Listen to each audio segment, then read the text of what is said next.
a filha de João.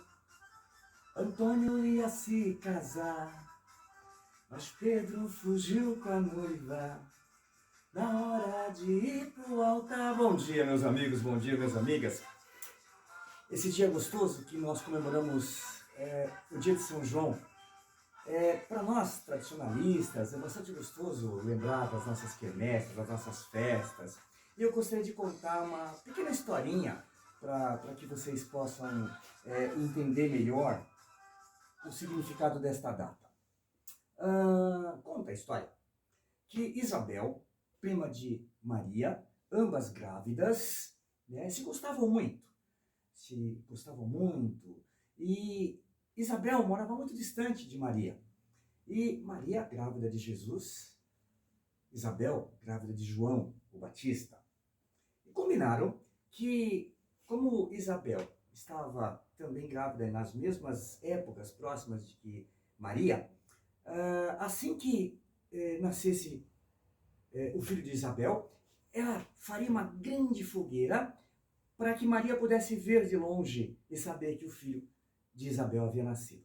E assim, no dia 24 de junho, João nasceu e Isabel, sua mãe, faz uma grande fogueira para avisar Maria que João havia nascido.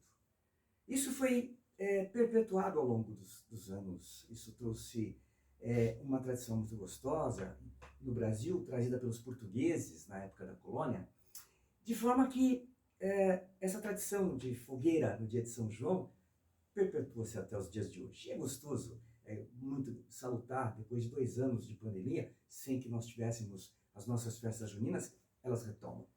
Mas o que eu gostaria de dizer de importante disso? Além de comemorar o nosso São João com fogueira, com quentão, vinho quente, nós devemos lembrar sempre que esta fogueira deve permanecer viva dentro de nós.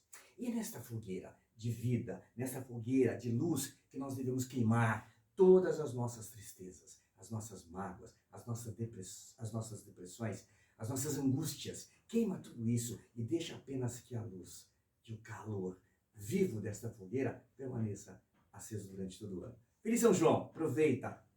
Toma o teu vinho quente, toma o teu quentão, pula a fogueira e canta. Com a filha de João, Antônio ia se casar. Bom dia, fique bem.